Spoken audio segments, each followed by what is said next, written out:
Hey everybody, welcome back to History Student Reacts. Today we'll be watching Rise of China Part 2, the Generalissimo by Epic History. Now last time we saw the decline and collapse of the Qing dynasty, we saw the leadership of Sun Yat-sen, and we ended with his death.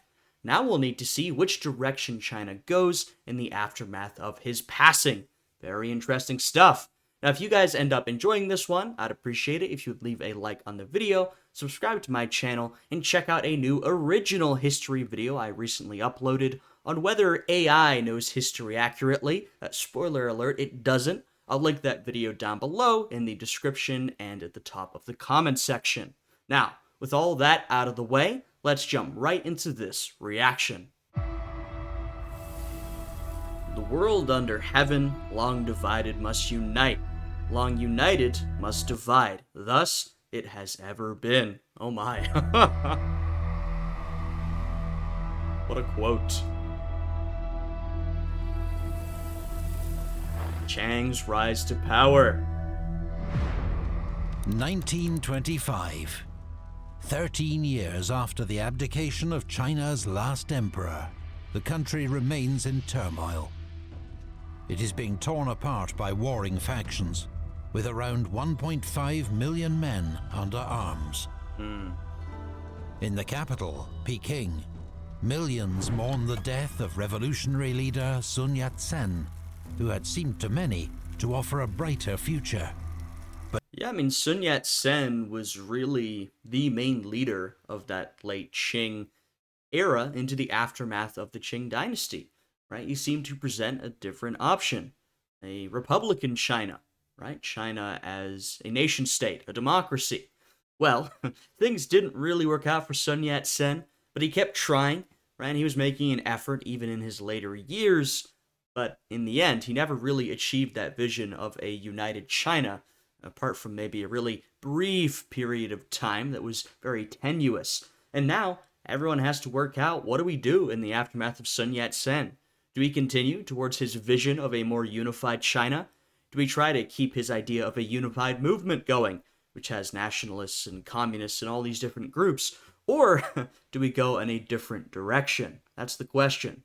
But his plan to defeat the warlords and unite the country under Kuomintang rule lives on in his successor, a 37-year-old party official, Chiang Kai-shek, better known in the West as Chiang Kai-shek.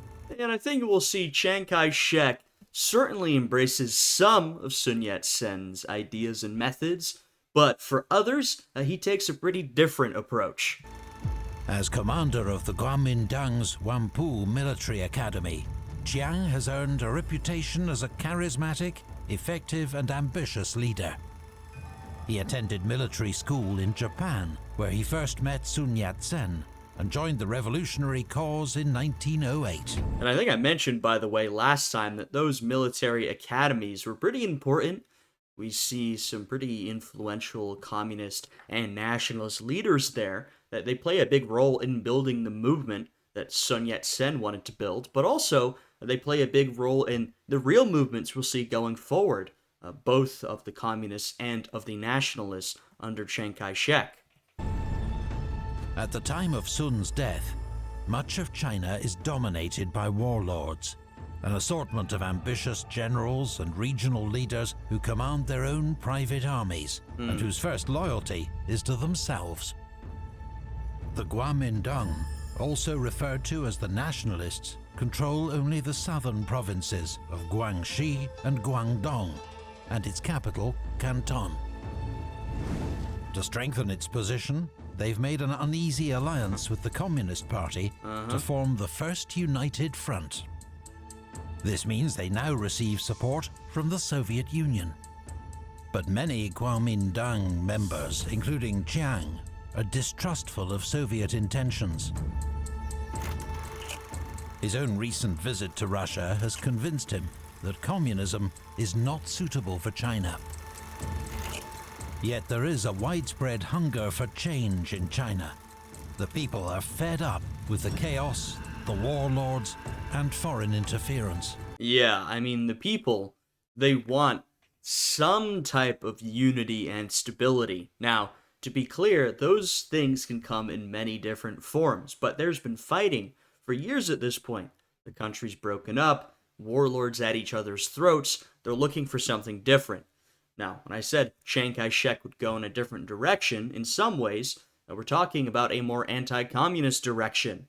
Now, of course, Sun Yat sen himself was not a communist, and, we don't really know what would have happened had he lived. There are plenty of examples of revolutionaries throughout history who initially started off as, sort of Democrats or nationalists, but then, often through an alliance with the Soviet Union or because they were turned down by the West, slowly became more socialist or communist over time.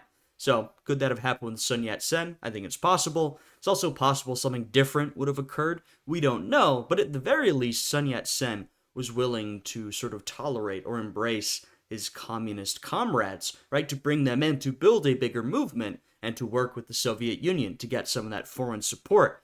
Chiang Kai-shek, this makes him quite uneasy. And there's a lot of people like him, to be clear. 1925 sees a rise in labor and anti-imperialist movements. When the multinational Shanghai police opened fire on protesters, there are large-scale strikes in southern cities. Yeah, I mean, some of these issues that we saw under the Qing dynasty, in fact, most of them have not disappeared. All right, we saw near the end of the Qing dynasty, there was this great dissatisfaction about the state of affairs in China, about foreign control, foreign imperialism. A lot of that was exacerbated by the First World War and the aftermath. Well, that really hasn't gone away. I mean, the Qing dynasty has collapsed, but the situation in China fundamentally, in some ways, hasn't changed that much. I mean, obviously the style of government has changed. We've got different people, but in terms of foreign control of China, that's still very much a reality, right? So people are still very upset about that. The ranks of both the Kuomintang and Chinese Communist Party swell with new recruits. But the suspicion between these two unnatural allies lingers. And in 1926, Chiang decides to strike first. Yep. Alleging an imminent communist plot, he launches his own preemptive coup. He declares martial law in Canton and has political rivals and Soviet advisors arrested or expelled. Yeah, I would say ruthless is a good word to describe Chiang Kai-shek. Though I guess if you agree with him, then that ruthlessness you'd think is put to good use, but definitely ambitious, ruthless. We'll see that through his actions. He also expels communists from the Whampoa Military Academy, including a rising star of the party, 28-year-old political commissar Zhou Enlai. Yeah, keep an eye on him. Chiang's decisive action strengthens his grip on both the Kuomintang military and nationalist party. What's more, the Soviets, desperate to maintain any kind of influence in China, agree to continue their military support. The first united front is just about intact. Yeah, well, just about, right? So Chiang Kai-shek does this. He's able to really cement his control over the movement, but he's absolutely weakened ties with China's communist movement. He's made things a lot more tenuous. Now, the Soviets, and I mentioned this last time as well, they were not always necessarily supporting communist movements in other countries. You'll find them supporting sort of popular front movements and even some non-communist movements if they thought it was to their interest. I mean, they're always looking out for their interests, of course, but that did not mean they were always supporting communists. And so we see here, they're still like, okay, we don't love what you're doing, but we'll still remain here for now. Chiang will now set out to fulfill Sun Yat-sen's dying aspiration, a northern expedition to defeat China's warlords and unite the country under Kuomintang rule. This fight is important not only because it will decide the fate of the warlords, but also whether the Chinese nation and race can restore their freedom and independence. Chiang Kai-shek. So, big rhetoric there. The Northern Expedition. The most powerful warlord in the north is Zhang Zuolin. He controls the Beiyang government in Peking, which remains the internationally recognized government of China. In central China, the dominant figure is Wu Peifu, the Jade Marshal. His ally, Sun Chuanfang, controls several eastern provinces and the cities of Nanking and Shanghai.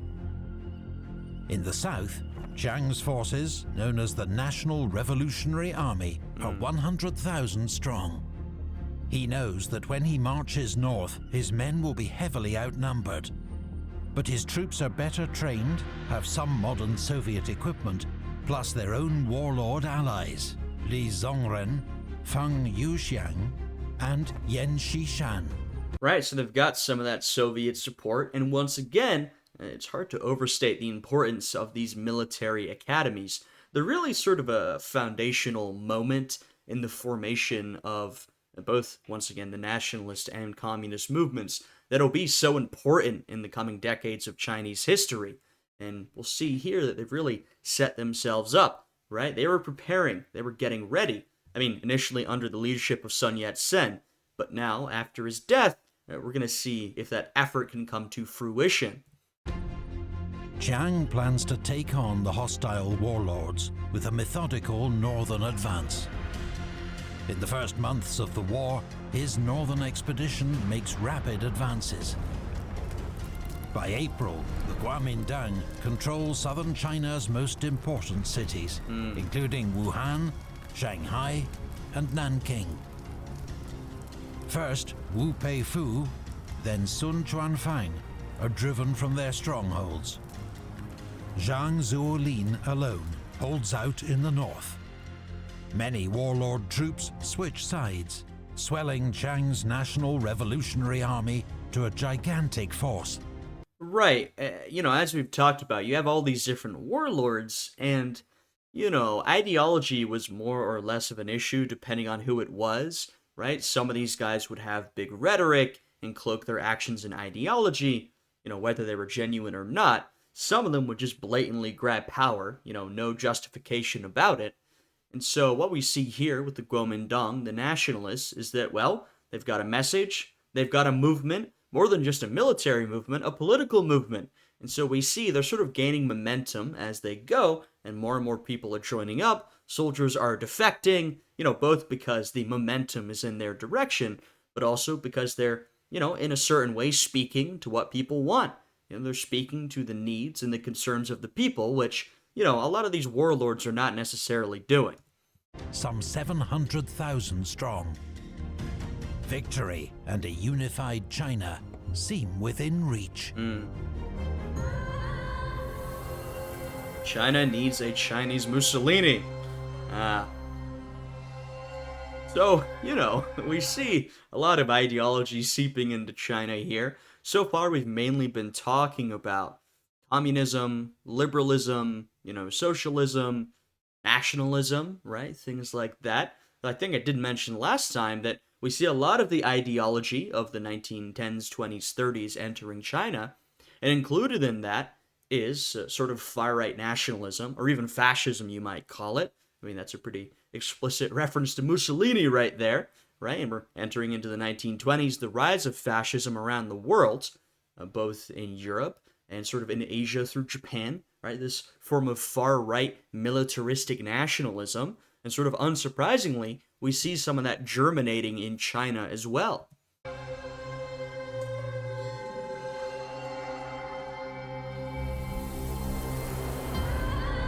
The Shanghai Massacre. As National Revolutionary Army troops advance on Peking, tensions between its Kuomintang and communist factions resurface. Chiang Kai-shek is resurface, as if they'd ever really gone beneath the surface. The tensions are sky high, and they've been sky high for a while, especially since the death of Sun Yat-sen, though even during his lifetime the tensions were there. Increasingly distrustful of his Soviet advisors and concerned at the communists' growing confidence. His suspicions appear to be confirmed as NRA troops approach Shanghai. Well, I think there's the internal factors, but also the external factors, which really sort of, as we go further, deeper, into this interwar period, the Soviets will gain their footing more, right? I mean, remember, if you look to the late 1910s and early 1920s, the Soviet Union is still extremely shaky, coming off of the initial revolutions, the Civil War, things like that. They're trying to cement their grasp on power, but as the years continue, they will cement their position and they'll become more powerful both domestically and internationally, right? So there's that which Chiang Kai-shek has to worry about, and also he's worried about his sort of domestic movement. He does not trust the communists, not at all. He would probably rather not have them as part of his movement in his ideal scenario. And, well, those tensions are high. We're going to see them erupt. A few days before their arrival, Zhou Enlai and other communists use a workers' uprising to seize control of the city. But Chiang has his own powerful connections in Shanghai. Du Yueshang, aka Big Ear Du, triad leader and kingpin of the Shanghai underworld, and a personal ally of Chiang Kai-shek. In the early hours of the 12th of April 1927, Du orders his Green Gang to attack the communists and trade unionists who've taken over the city. Thousands of Shanghai workers take to the streets in protest. Chiang's Kuomintang troops open fire on them. Over the next days and weeks, some 12,000 communists are killed or disappeared in Shanghai alone. Yeah, so, I mean, those are some pretty major numbers. As you can imagine, this is a monumental moment, not just from the big numbers we saw there, but also what it represents in this break and how the tensions have broken out and how the nationalists under Chiang Kai-shek have taken this just openly authoritarian move, which, we saw near the end of Sun Yat-sen's life. He was maybe more open to things like that, but Chiang Kai-shek, well, now we've got the new direction of the nationalists. Like I said, ruthless. The first united front has ended in blood and betrayal. Yeah. The Shanghai Massacre is just the first of many purges in which the Kuomintang hunts down communists in territory they control. I mean, I really think, at this point, Chiang Kai-shek and the nationalists probably believed, we've got this movement and we have this internal tumor, which is the communists. And so we're going to root them out, destroy them, and we'll be done with them.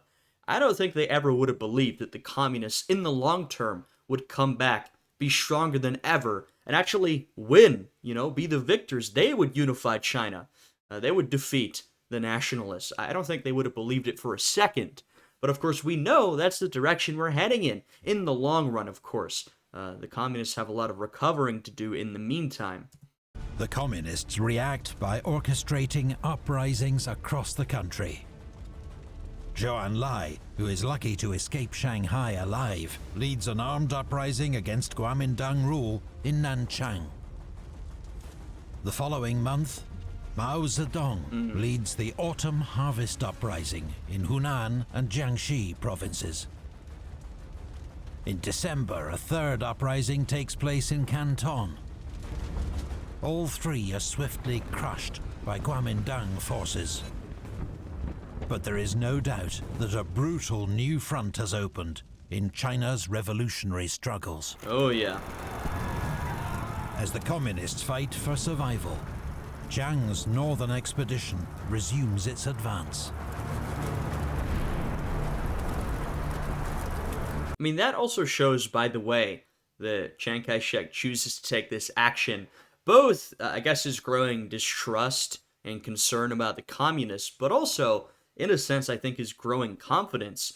He's successfully managed to invade northwards. He's taken a lot of territory. He's feeling like the big man. He's feeling like he's going to control all of China soon. And so he now feels he has the confidence and the standing to take on, I assume, what he sees as sort of internal issues, which are taking care of the communists in his controlled territory. So it's a sign of his growing power and confidence as well. He now targets the last hostile warlord standing, Zhang Zuolin. On On the 6th of June 1928, in a moment of great symbolism, Kuomintang troops enter Peking, the old imperial capital. Jiang retreats across the Great Wall into Manchuria, a region under heavy Japanese political and economic influence. Yeah, now it's getting international. I mean, as if it hadn't been already, but now we're really seeing Japan getting invested. Now, Japan they've been a player in this story. They've been involved really every step of the way in a variety of different ways. But here we're arriving in, what is still technically Chinese territory, but Japan has got a massive economic and political stake. And we'll see over these next couple of years, Japan will want to increase that stake in Manchuria. So, there's already been a lot of tension between China and Japan. I mean, more than tension, right? And we'll see that continue as well as Japan takes a more and more active role in the region. And of course, what we're seeing here, in fact, is in many ways the build up to World War II, right? I know we've got a couple of years before that breaks out, but really the fighting that will break out between China and Japan will in many ways preface the Second World War, and some people actually argue that the Second World War does not begin in Europe in 1939, but actually begins prior out in Asia with Japan's actions. That's a particular viewpoint. Whether you agree with that or not, it is true that that's what we're all building up to in this moment.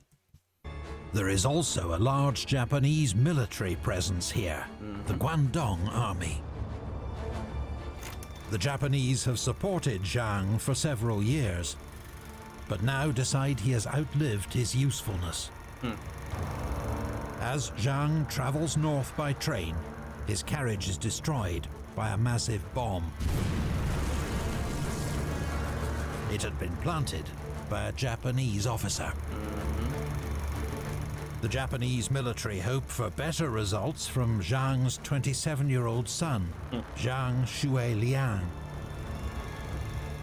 But the young marshal, as he becomes known, has his own ideas.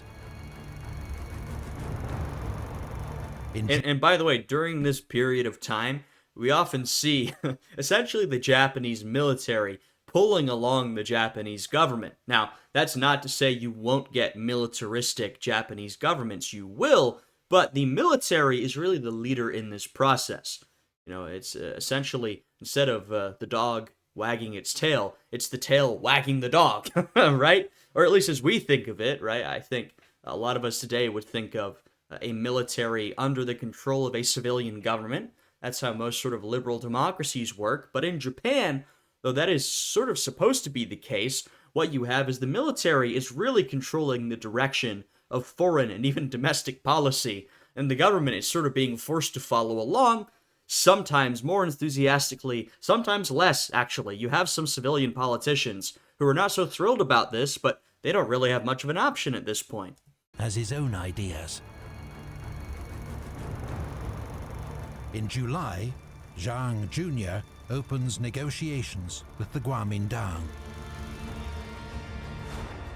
In return for pledging allegiance to Chiang, he will hold on to his father's old power base in northeast China. Finally, after a decade of internal struggle... But, I mean, that is direct challenge to the Japanese that, they don't like that. China is unified, with a single flag, a single capital, and a single leader, Chiang Kai-shek. Yeah, I mean, here he is. He's at the height of his power. We haven't really seen a unified Japan like this since the, days in the immediate aftermath of the fall of the Qing dynasty. And as we know, that pretty quickly crumbled. And, of course, that situation was also, initially, you've got Sun Yat-sen, and he sort of gives over control to a warlord, essentially, this powerful general. Well, what do we have here? Chiang Kai-shek, sort of the biggest of all the warlords, essentially. He has now once again attained that level of power in a, at least, seemingly unified China. Once again, there's still incredible tension, incredible disunity, and we'll see that. But he's really reached a new peak here of his own power and influence. But it won't be long before he faces his first major revolt. In 1929, Chiang proposes a major reorganization of the National Revolutionary Army. He wants to halve its size from around 1.5 million men. It's crazy that it's that big. Like, man, I'm always reminded of how many people we're talking about here. To 715,000, and split its troops into 65 divisions of 11,000 men. His generals, many of whom had previously served China's warlords, correctly see this as an attempt to undermine their power. A group of them form an anti-Chiang coalition and plunge China back into civil war. I mean, once again, I said this last time, but this is not an era of civilian politics, which is maybe one of the reasons Sun Yat-sen sort of stumbled in the first place. This is an era of getting what you want through military force. And so Chiang Kai-shek has this big army, which has a lot of different power bases within it. These warlords with their own men who are loyal to them, these different systems of power. And in doing this, Chiang Kai-shek is sort of trying to eliminate some of that, to standardize and shrink down the army a little bit, so it's less of a threat to him. They recognize that. They see that their power comes from military force, and they're saying, we do not want to let that happen.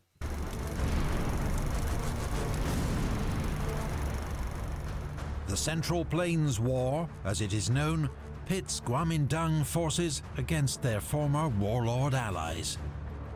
Around 1 million soldiers take part in the fighting. Chiang Kai-shek suffers a series of early setbacks, but eventually regains control, thanks to support from Zhang, the young marshal. Victory comes at huge human and economic cost. Yeah. And after a generation of revolution and war, Chiang Kai-shek has once more stamped his military authority on the country.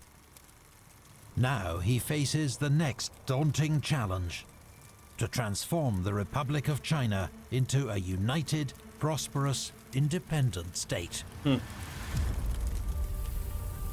We do not weed the present body of corruption, bribery, idleness, and ignorance. The day will soon come when the revolution will be started against us.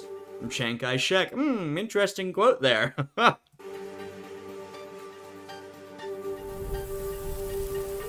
Nanking Decade. Chiang establishes his one-party government in Nanking, a former capital of the Ming dynasty. These years are known as the Nanking Decade, a period of sustained Kuomintang governance, across eastern China at least. Right. I mean, look, I'll put it this way. This is more stability than China's seen in a while. It doesn't mean we're talking about an incredible level of stability, but think of what we've seen. It's been all these little cliques fighting each other, warlords. So here we do see more stability. Now, we sort of moved past, I guess, the farce of democracy in many ways. And, in the beginning with Sun Yat-sen, he was a genuine believer. Even, near the end of his life, he still, in some ways, advocated for democracy, though we saw that near the end he did take that position of, well, we're going to need sort of a more authoritarian rule first. But with Chiang Kai-shek, he's totally in that direction. He wants this authoritarian style of government. He's not really interested in dreams of democracy. In fact, the country's unity is paper thin. Right. Only Nanking and its surrounding area are under direct Kuomintang control. Which is more unity than we've seen in a while. But like I said, it's still not a really high level of stability or unity. Most of the country is still governed by warlords, more or less loyal to Chiang's government. The communists, meanwhile, are down but not out, and form pockets of resistance throughout the country.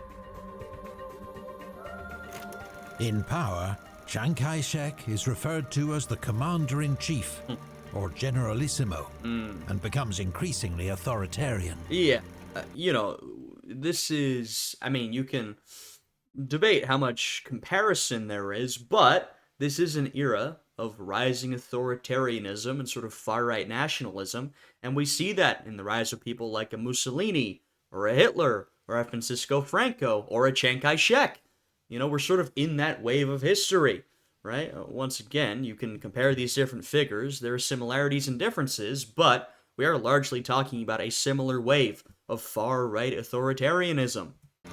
To unite Of the course, we see that in Japan as well, which is maybe the most immediate corollary to China. country around a homegrown alternative to communism, he launches the New Life movement, reviving Confucian ideas to fit the times. Chiang's wife, Song Mei-ling, US educated and from a prominent Chinese Christian family, plays a leading role. She's quite a celebrity in her own right.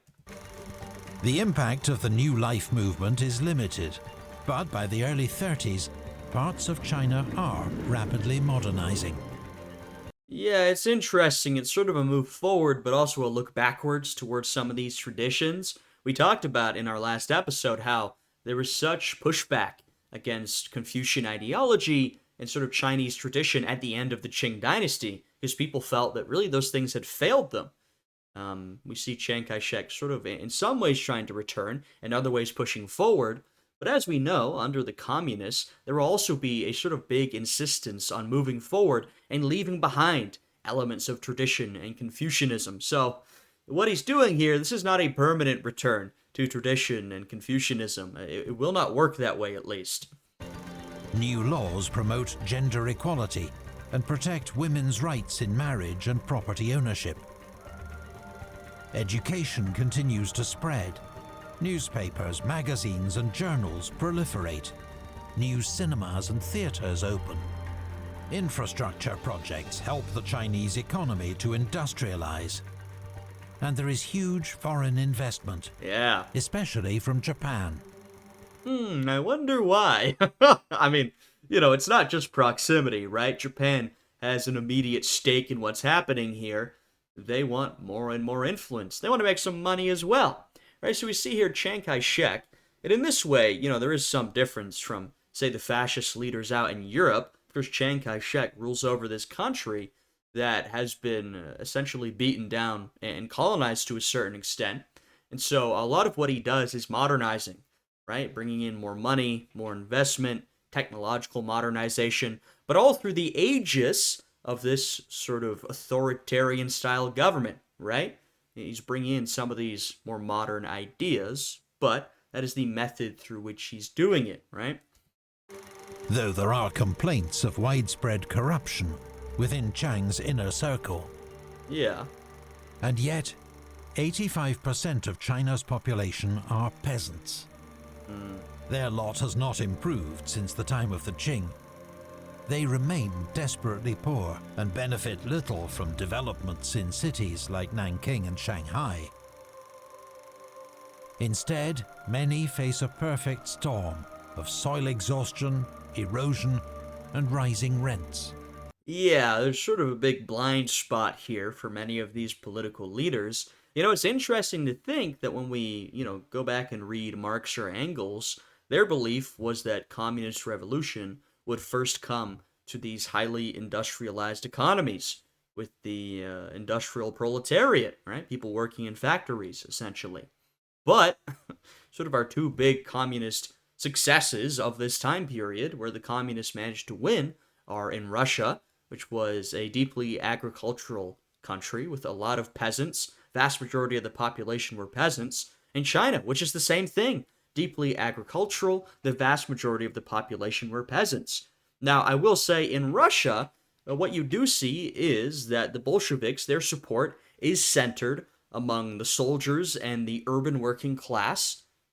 So there's a little bit of more traditional Marxism there. However, in China, something that's particularly interesting and sort of, went in the face of a lot of more traditional orthodox Marxist thinkers in theory, is that the communist movement, led by Mao, are going to find their base of support among the peasantry.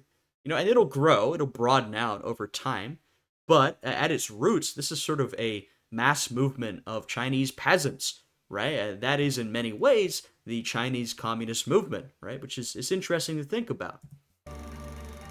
They are largely ignored by the Kuomintang government, but not by the communists, who are actively spreading their message across the countryside.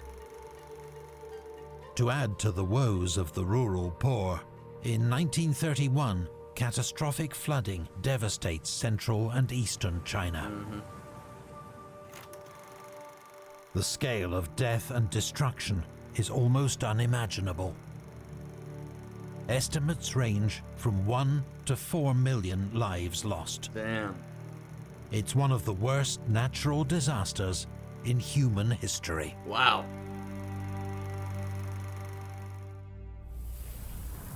Japanese are a disease of the skin. The communists are a disease of the heart. Now, I've heard this quote before from Chiang Kai-shek. I think this is a pretty well-known one. And this is one that, you know, a lot of people look back on and think, we see the issue here. And one that a lot of people use to sort of show the fundamental incompetence or misdirection of his government, right? Because what he's saying here, you know, Chiang Kai-shek, his sort of big enemies here are going to be the Japanese and the communists, right? And so what he's saying here is the Japanese, they're a disease of the skin. It's surface level. The communists, that's deep, right? That's our real problem. And that's how he will orient himself. A lot of Chinese people, they don't like this. Now, I'm speaking about a lot of Chinese people who aren't even communists, right? People who may not be communists or may not even like the communists, they look at a quote like this, and a lot of people, they didn't like this because they're thinking, well, you know, maybe I don't like the communists, or maybe I'm not a communist, but I can see the big issue here are the Japanese, right? They're really the number one enemy among most people in China at this time, right? They see the Japanese as, you know, what they are, which is the sort of foreign invading force who wants to, further imperialize China, which has been happening, which is really what caused all of this unrest in the first place. And a lot of people are pretty dissatisfied that Chiang Kai-shek seems to take the communists as his number one enemy rather than the Japanese, right? And, you know, there will be some interesting dynamics here between the communists and the nationalists through this entire period where, there's always tension between them. At times they're more or less aligned against the Japanese, but people do not like this idea in particular from Chiang Kai-shek.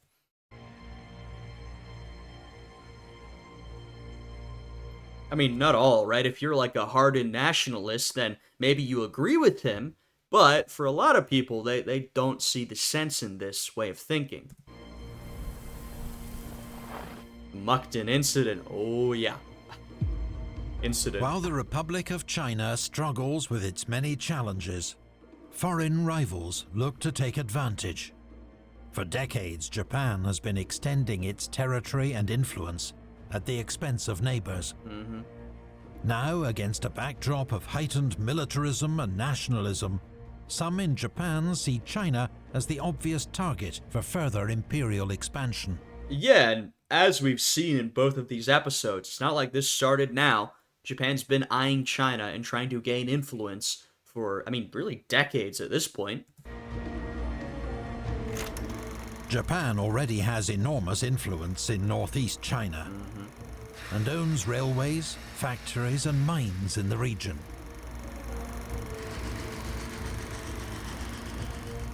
Now their sights are set on the conquest of all Manchuria, rich in resources that Japan lacks.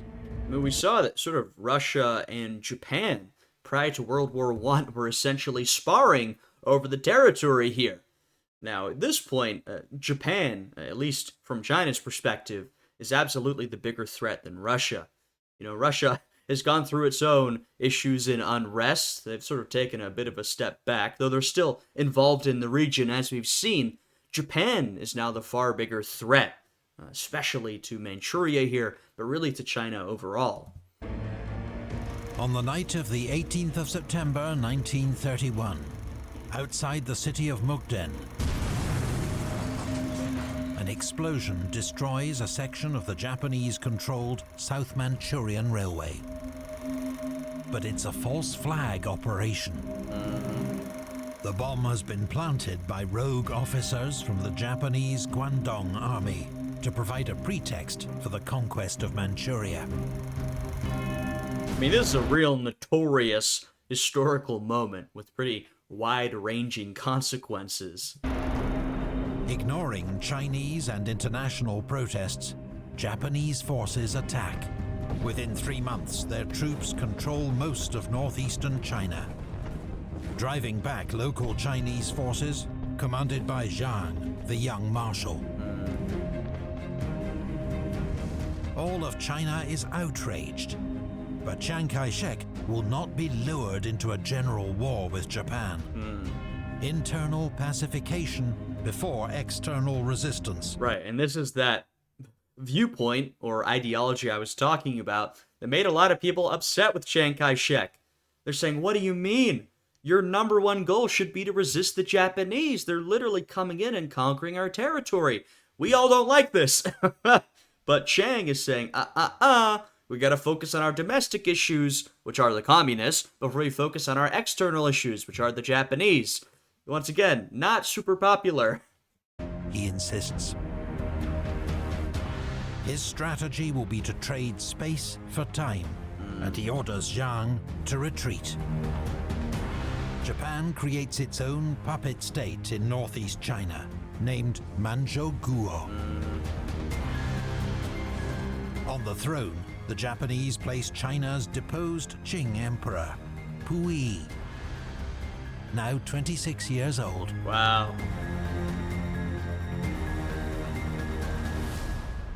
Japanese puppet. Has there ever in history been a long march like ours? No, never. The Long March is a manifesto from Mao. This is a big moment here. A big moment. I know I keep saying that, but it's true. The Long March. As far as Chiang Kai-shek is concerned, it is the communists, not the Japanese, who pose the greatest threat to Kuomintang rule. And you know what? In the long term, maybe he's right. But also, I think you could make the argument pretty plausibly that maybe if he'd focused on the Japanese in the first place, he could have cemented his position against the communists. And that focusing on infighting and, internal pacification may be what had sort of weakened him in the first place and allowed in the long term for the communists to take over. Though at this point we're talking about a period of many years, so it's sort of hard to say. You can sort of debate the strategy of what Chiang Kai-shek does, I suppose, but what, really isn't up for debate is that this makes a lot of people upset with his government, that they're so focused on taking down the communists internally rather than defending China against Japan externally. Just 10,000 Communist Party members escaped. And, sort of over time, this will lead to a lot of people who may not have been ideologically communist to sort of, have sympathy or even sign up with the communists because they see them as better protectors of China than the nationalists, which is funny because they're called the nationalists, but they see the communists as better defenders of China's national interests because they are willing to stand up and fight against the Japanese when people look at Chiang Kai-shek and they see him as abdicating his duty, right? So once again, just not a great move for Chiang Kai-shek. Kuomintang rule. Just 10,000 Communist Party members escaped the purges of 1927. Now they have regrouped in the Chinese countryside. Several Chinese Soviets, or regional governments, have formed in remote rural pockets across China. Yeah, their sort of base is in, and I don't know that much Chinese geography, but in this sort of central southeastern region of China, particularly Hunan and Shaanxi. Sorry about my pronunciation. And Hubei, these are sort of where some of these, you can see it on the map, I don't need to say them all, but especially in these regions here, this is where some of these Soviets, these councils, these governments are located, at least in this moment. We'll see what's going to happen. The most successful is the Jiangxi Soviet. Its chairman is Mao Zedong. Oh, interesting. The son of a wealthy farmer, Mao was a founding member of the Chinese Communist Party. Yeah, we've seen he's an OG. Now he presides over the Jiangxi Soviet, where the communist leadership is based. It controls a total population of more than 3 million. I would say that it's really interesting here where at this point, the communists are this sort of resistance opposition movement. However, they're actually governing territory from the beginning. You see many instances of these revolutions where you've got these groups or bands of guerrillas who will fight out in the countryside, out in the mountains, and then eventually gain control of the government and will have never had any, governing experience.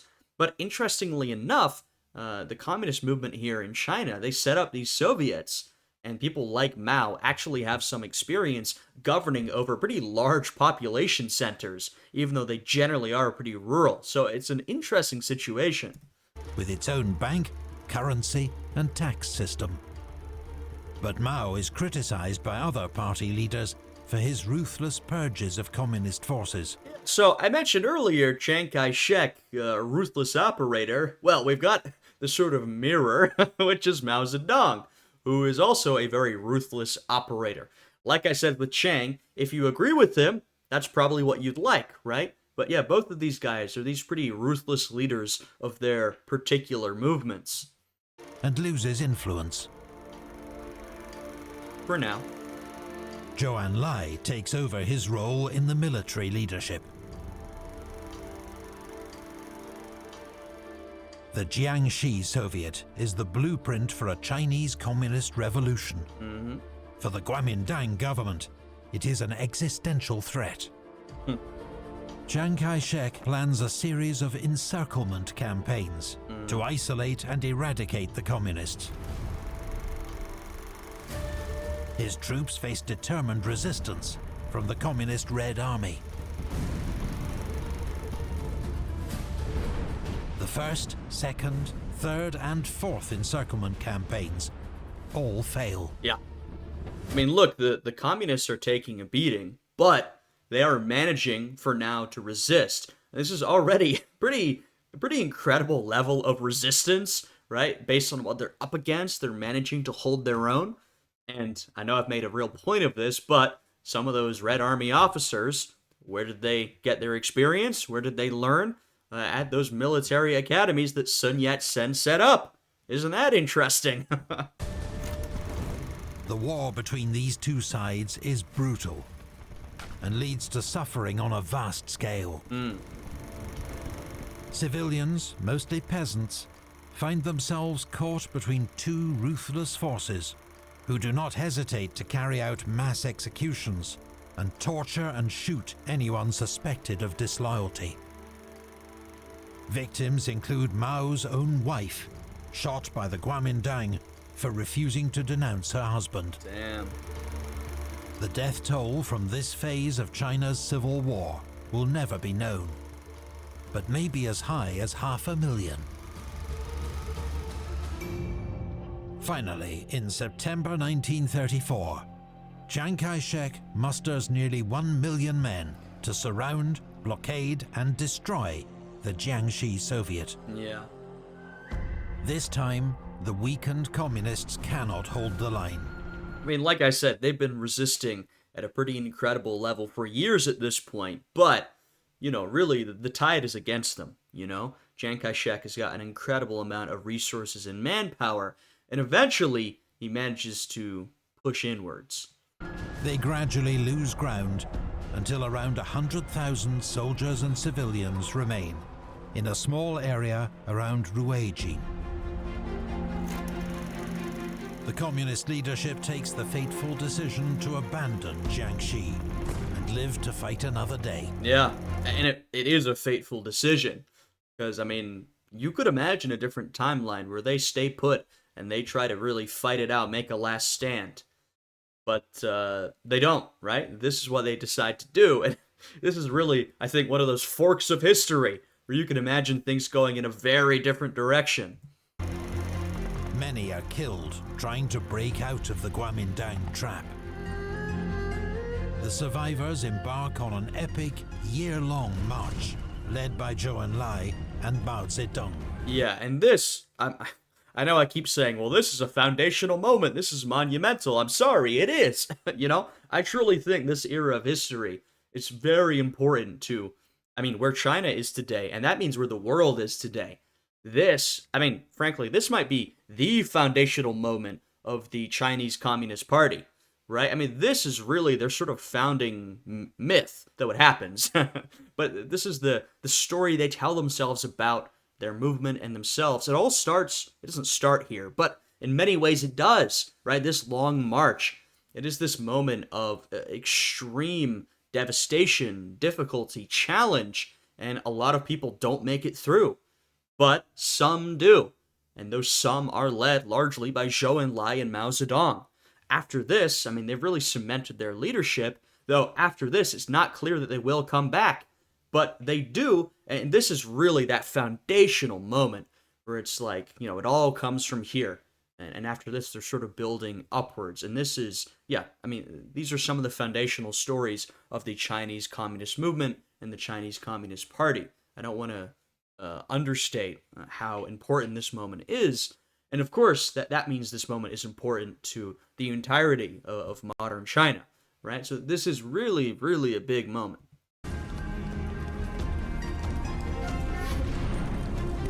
They cross some of China's most forbidding terrain, battling enemy forces, hunger and exhaustion along the way.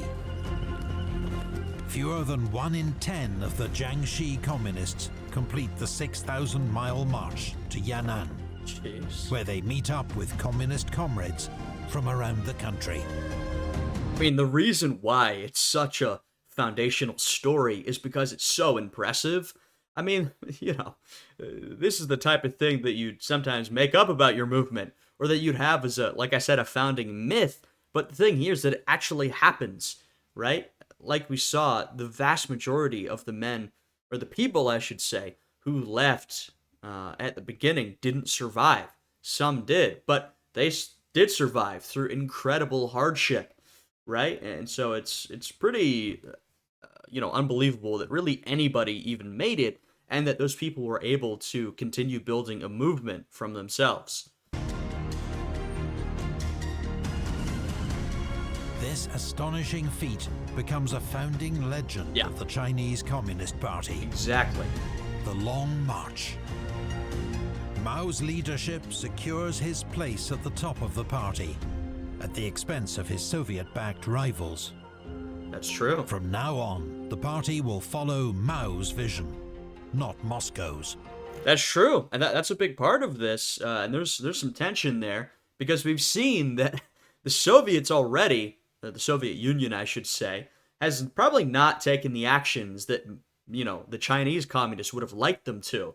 And so at this point, Mao really secures his leadership, and Zhou Enlai, and who they're securing their leadership over is essentially their Soviet-backed counterparts. This is them saying, no, we have struggled, we have faced challenges, we have really made the impossible trek to get here. Everyone who's with us has really this undying loyalty to us. And so we're going to lead this movement now. For the moment, communist prospects look bleak. Well, right. They have been decimated and are on the run. But their fortunes are about to take a dramatic turn.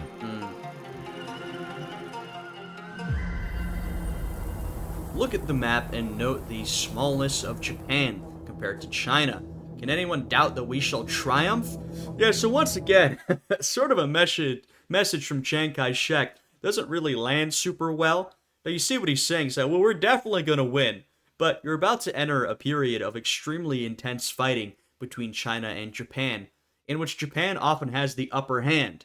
So once again, a message that doesn't land super well among the Chinese people, who feel like they're in the fight of their lives against Japan. Whereas Chiang Kai-shek is saying, nah, we've got this, don't worry. Well, people are worrying. Especially due to his sort of misguided focus, or at least a lot of people felt it was misguided.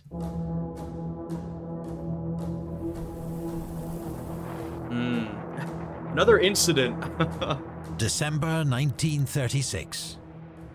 Chiang travels to Xi'an in northern China to visit Jiang, the young marshal.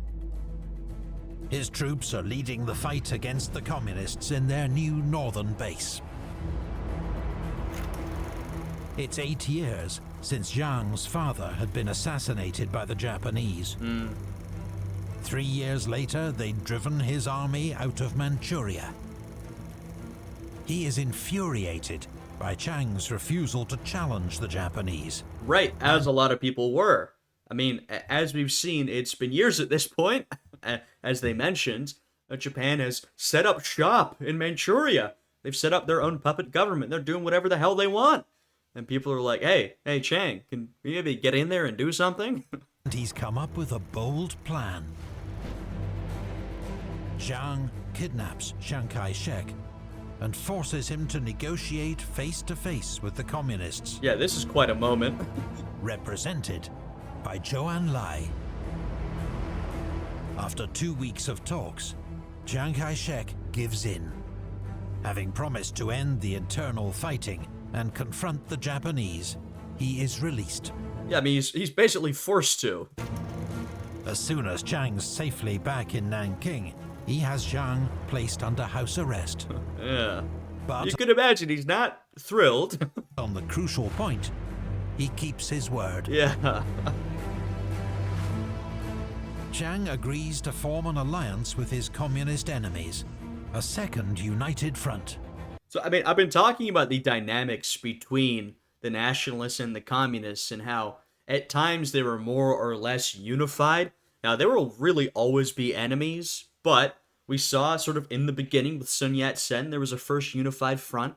Well, now, pretty importantly and crucially, we have the second united front. Now, does not mean that they're buddies. They actually hate each other. But, there is now sort of a shared understanding that Japan is the bigger threat. But that understanding is frankly pretty shaky and will always be extremely tenuous. To take on Japan. On the night of the 7th of July 1937, a small detachment of Japanese soldiers demands to enter the walled town of Wanping, close to Peking, to search for a missing soldier. The Chinese garrison refuses. Tensions rise. A shot rings out from a Chinese position. Then, both sides open fire. There you go. One of the bloodiest wars of the 20th century has just begun.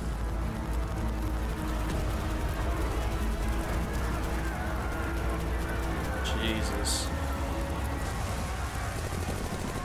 It only takes one shot to kick everything off. And this, by the way, is where some people would argue that World War II begins, right? There's an argument to be made that this is where it all really kicks off here in 1937, like I said, rather than 1939 over in Europe. Now, once again, whether you agree with that or not, it is absolutely true that this is a very important moment in either in the beginning or in the build-up to World War II, and the start of a conflict that will really characterize the next couple of years of history in Asia, of course, but really around the world. So once again, a really big monumental moment here. Do you want to watch unreleased new epic history videos No. right now? Do you fancy diving into the French Revolutionary Wars with a brand new video on the Battle of Valmy? Good stuff. All right, I believe they will be recommending perhaps their Patreon. I always like to, there we go, their Nebula. Here, can we get that link right there? I always like to show that, so you can go and check out their video. I've got it linked down below. Go give them a like, subscribe, check out their sponsor, all that good stuff. We want to show Epic History support for making these fantastic videos, and they really are fantastic. I always enjoy them. They've got a real great selection of topics. Every time they start a new series, I'm like, ooh, that's a good one. So I always enjoy the direction they're going. Their videos are extremely high quality. The narration is great. The art, I have a great time reacting to them. I also, they always give me interesting topics to yap about, to add some more context. So yeah, some really interesting stuff. If you guys enjoyed this one, along with checking out their video, I'd appreciate it if you'd leave a like on this one, subscribe, and once again, check out my new original video I just released on whether AI knows its history, which I've got linked down below in the description and at the top of the comments section. Now, with all that, I hope you guys are having a fantastic day today, and I will see you all again next time. Goodbye.